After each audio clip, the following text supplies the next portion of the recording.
Hi guys, welcome back to part 2 and probably the final part of the Planet X London Road build.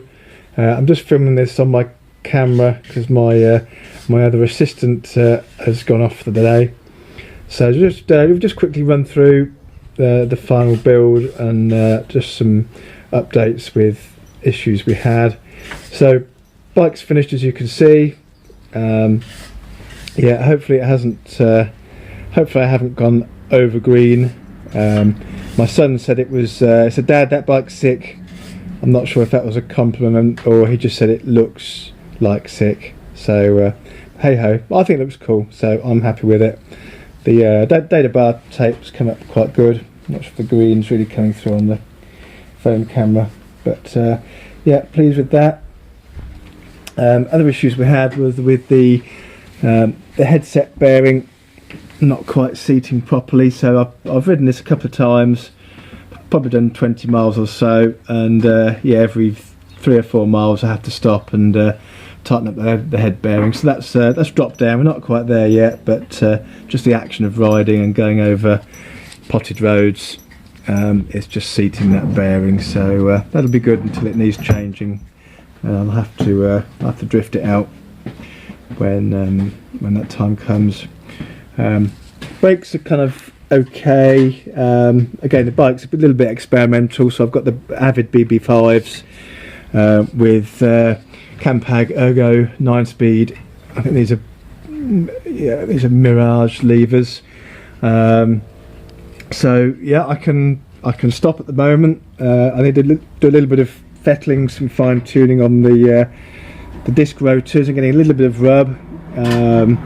I guess ideally the brake levers probably don't pull quite enough cable as the calipers are designed for. But yeah, we're getting there. I need to bed the pads down just so I've got I can pull the pads in nice and tight and get a nice lever feel. So front one's okay. The back one does rub a lot more, so I've had to kind of loosen that off. So that's it will be not quite there as yet.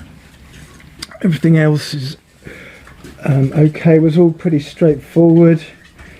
I guess the other interesting part, and I'll get Jake to spin the cranks in a minute. So running Campag 9-speed ergo levers through a 9-speed Xenon rear mech, and then onto a 9-speed Shimano cassette at the back. So my Shimagnolo kind of setup, which I'm pleased to say, okay, I've only been out 20 miles, but it works.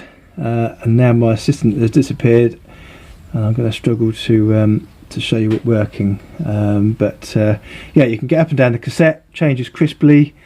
I guess I can't give you the exact dimensions, but if you want to get out, if you Google the renowned Sheldon Brown guy, is now deceased unfortunately, but he's a bike tech guru of all sorts, world renowned, and yeah, his website will give you all the spacing, the difference in the spacing between Shimano cassettes and Campag cassettes.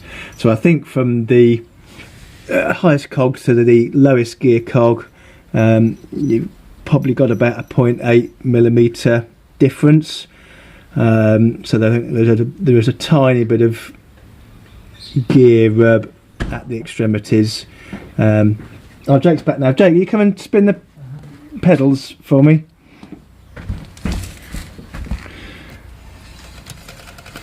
Okay, so we're in top cog at the moment, so we're trying the front mech's rubbing at the moment, but yeah, if you just go up the gears then gradually, Jake, one at a time.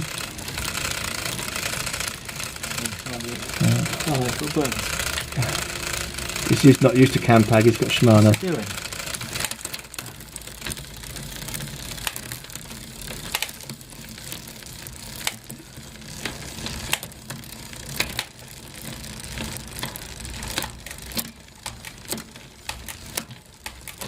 So it works. There's no massive rubbing. So I'm happy with that. That is a workable solution in my book. Right, cheers, Jake.